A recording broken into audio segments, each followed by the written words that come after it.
Un saludo para todos los salvadoreños y salvadoreñas que nos miran y escuchan en los Estados Unidos, Canadá, Nueva Zelanda, Australia, Europa y en cualquier parte del mundo. Un fuerte abrazo para todos y para todas. Y para los y las salvadoreñas que nos miran y nos escuchan aquí en nuestro país. Lo mejor de lo mejor. Tenemos una noticia muy dolorosa. La muerte de nuestro amigo Otto Tan. Otto es un hombre que vino a Taiwán, pero hizo de El Salvador su patria.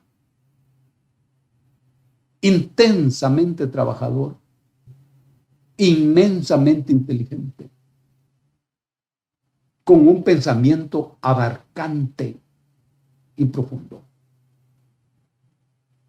Otto es de la gente que no debería morir, pero esa relación de vida y muerte resulta inseparable. Nos duele mucho lo de Otto. Y expresamos nuestro pesar a su familia, a doña Erika, a su viuda y a sus hijos, Erika, Otto, Tito y David. Todos son muchachos valiosos, inteligentes, estudiosos, así como su padre. Un abrazo con nuestro pesar. El 13 de febrero se celebró en el mundo el Día Internacional de la Radio, que este es un instrumento aparentemente solo tecnológico, que desempeña un gran papel en la difusión y en la divulgación de ideas de todo tipo. El 27 de febrero de este mes, cumpleaños la Bea de Santana. Felicitaciones, Bea, a tus dos hijitas y a tu mamá, a tus amigos y amigas en la ciudad de Santana.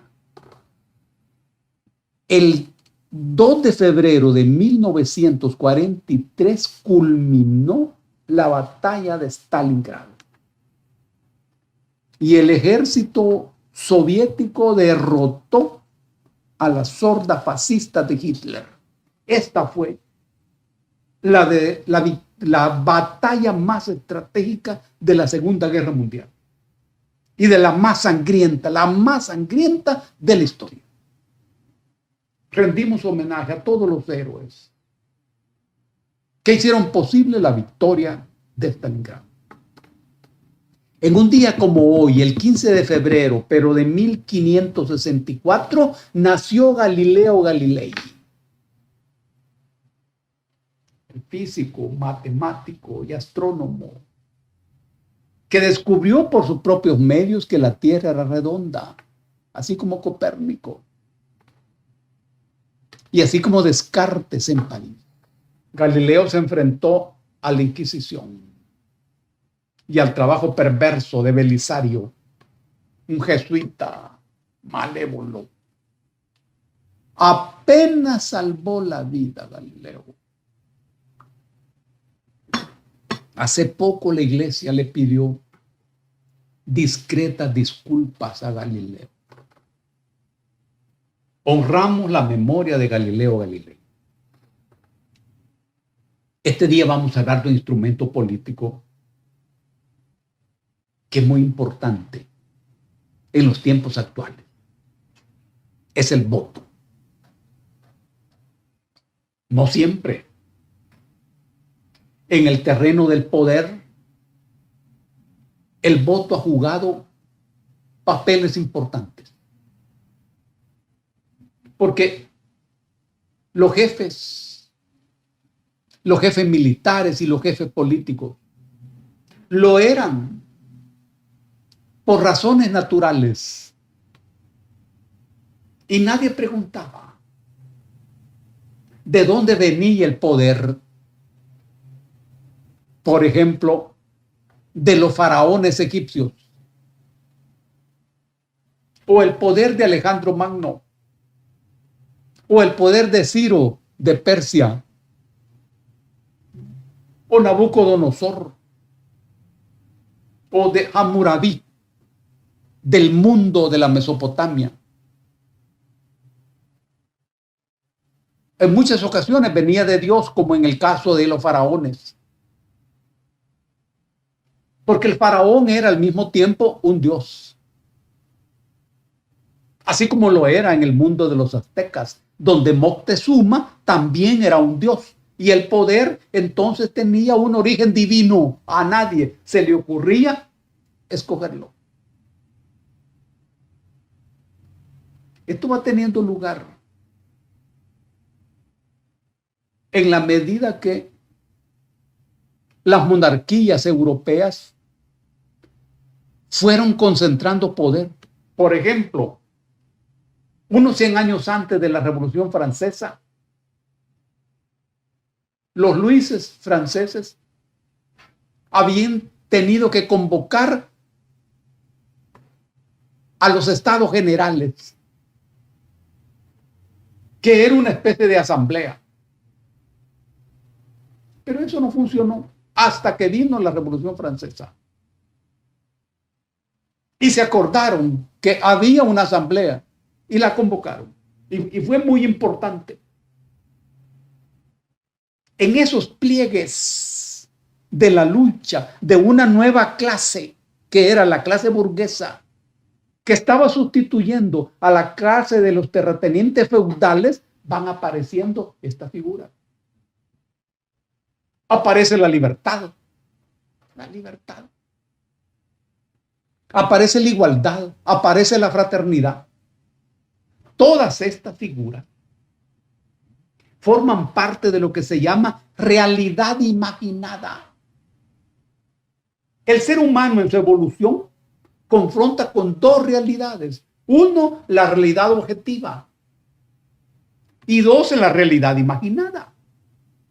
La realidad objetiva era aquella que el hombre veía, tocaba, con la que entraba en relación directa. Pero la realidad imaginada no. Esa era una producción de la mente evolucionada y evolucionante. Es lo que en el derecho se llama ficción legal. Esta ficción no es una mentira, es una producción.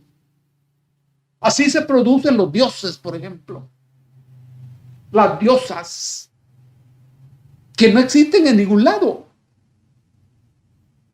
en ninguna parte, pero funcionan. Funcionan. Esta misma ficción es lo que funciona en el terreno político relacionado con el poder. Aparece el momento en donde los gobernantes tienen que gobernar democráticamente. La democracia es una de esas realidades imaginadas. Es una ficción que sirve para convocar a los seres humanos, para imaginarse colectivamente una forma de convivencia, supuestamente en libertad y supuestamente en donde se consulta las decisiones que hay que tomar. Y los que mandan a partir de la voluntad y los intereses de los mandados. Entonces, el gobernante, estando encima del gobernado, no impone, no es un dictador, no aplasta. Y por el contrario, atiende los intereses de los gobernados. Esta es una ficción, una realidad imaginada. Porque en realidad, entre el gobernante y el gobernado, hay abismos de sangre. Hay distancias inmensas. Y los gobernados Estamos ensayando una y otra vez la manera de asegurar que nuestros intereses sean los que los gobiernos ejecuten. Como parte de esa construcción ideológica que forma parte del ejercicio del gobierno y como parte de eso que se llama democracia, aparece el voto. Y entonces, cuando una sociedad vota para elegir, mira bien qué palabra, elegir a sus gobernantes, esa sociedad es democrática. Miren cómo todo está relacionado y cómo todo está amarrado. ¿A dónde se sabe y cómo se sabe que una sociedad es democrática? Muy bien, es sencillo. Cuando esa sociedad vota y cuando los gobernantes de esa sociedad han sido votados por la gente. En esas circunstancias, ese gobernante no es dictador. Ese gobernante no impone. Claro, al mismo tiempo resuelven otra cosa. Resuelven que ese gobernante representa a los votantes. Miren qué mecanismo y qué maravilla. Entonces, ese gobernante manda, pero para cumplir los intereses de los gobernantes y no los intereses para cumplir los intereses de los gobernados y no los intereses de los gobernantes. Hay que saber que los gobernantes son una minoría y los gobernados somos la inmensa mayoría. ¿Quiénes son los gobernantes en El Salvador? Los dueños del Ejecutivo, los dueños del Judicial, del Poder Judicial, la Fiscalía, las alcaldías, las Procuradurías, la Corte de Cuentas. Todo ese bloque es el bloque gobernante. Y todos esos han llegado a través del voto. Mira qué belleza, mira qué mecanismo más fino, más fino. Claro, unos llegan por vía directa y otros llegan por vía indirecta. Pero aparece el voto. Y la Constitución dice, ese voto es libre, igualitario, secreto. Estas características de ese voto que le asigna la Constitución también son fenomenales. El voto secreto. Nadie debe saber por quién votás. Pero vos tampoco estás facultado para decir por quién votás. En una primera mirada, esta resulta ser una garantía para el votante. Pero de lo que se trata es que cuando se establece que el voto es secreto, se está impidiendo que el votante haga política. Porque si el votante dice, yo voy a votar por fulano, está haciendo política. ¿Y quién es el que puede hacer política en ese sentido? Es el candidato. Porque el candidato vota y enseña su voto a todo mundo. Hay una situación privilegiada para ese candidato. Pero el resto de los votantes no está facultado para decir por quién ha votado. Repito, en una primera mirada es para protegerlo, para que no haya represalia. No, la esencia es esa. Para que no haga política. Porque ocurre que el acto de votar es una de las actividades menos políticas del ciudadano. Porque cuando el ciudadano vota, está participando en política, pero no haciendo política. El ciudadano hace política cuando define sus objetivos, cuando establece los plazos, cuando define sus amigos y sus alianzas, cuando establece quiénes son sus enemigos, cuando establece un plan de lucha para lograr sus objetivos. Eso es hacer política. Aunque vos no seas miembro de ningún partido político. Cuando vos te incorporas a un partido político, estás entrando a un territorio donde no vas a hacer política. pero sí aprenderás a hacer negocio. No ha sido siempre así, pero en este momento es así. Hacer política es eso a lo que hoy me referí. Pero luego vos participás en política. Por ejemplo, cuando votás. ¿De quién es la política que se expresa en las urnas? Vos ni lo sabés. Allá aparecen candidatos pertenecientes a los partidos políticos. Pero vos no sabés a quiénes están vinculados estos candidatos. Hoy, por ejemplo, en el marco de la crisis del régimen de partidos políticos, los candidatos no se vinculan a ningún partido. Y pareciera que son candidatos de las nubes. ¿Ves? Eso es participar en política. Es, repito, la forma menos efectiva de hacer política. Pero el voto sigue jugando. El voto sigue funcionando. Ahora, no se vota en todas las ocasiones. Por ejemplo, el pueblo no vota cuando se trata de elegir a los ministros de un gabinete. No. Esos ministros que tienen un inmenso poder, eso los designa el presidente de la República libremente. La gente no participa en esa decisión. Las comunidades no votan.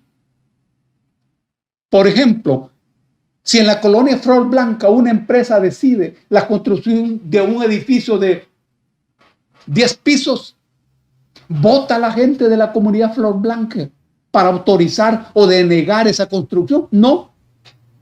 Además, no tiene derecho. Miren cómo juega el voto en el territorio de las decisiones que el pueblo ha de tomar.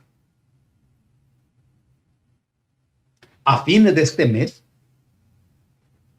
el pueblo va a ejercer su derecho a votar en el país. En elecciones complejas. Es decir, que por su naturaleza, las elecciones no son sencillas, no serán complicadas, porque eso tiene que ver con los procedimientos, pero sí complejas. Muy complejas. En estas votaciones, el pueblo sabe que hay que limpiar la Asamblea Legislativa de ciertas fuerzas políticas, las que han estado ocupando la Asamblea por décadas, más de 30 años. Eso lo sabe el pueblo. Y sabe también el pueblo que hay otra fuerza que va a llegar a ocupar la Asamblea. Y también los consejos municipales. Aquí hay un juego político complejo que está siendo manejado por la cabeza política de la gente. No hay miedo a equivocarse. No hay temor a equivocarse. Porque en este terreno de la lucha política, las sociedades humanas van paso a paso, comprobando a través de su experiencia diaria la certeza o la equivocación de sus decisiones. Después del 1 de mayo, cuando va a tomar posición la nueva asamblea y los nuevos consejos municipales, empieza el examen político del pueblo a las nuevas autoridades. Examen riguroso, examen profundo, examen fuerte. Porque el pueblo está aprendiendo a usar ese derecho de votar. Ese derecho de votar con cabeza política. No se trata de no equivocarse. Se trata de aprender a usar ese recurso como un derecho. Eso es lo que la historia registra. Y eso es lo que los pueblos deciden. Un abrazo para todos y para todas.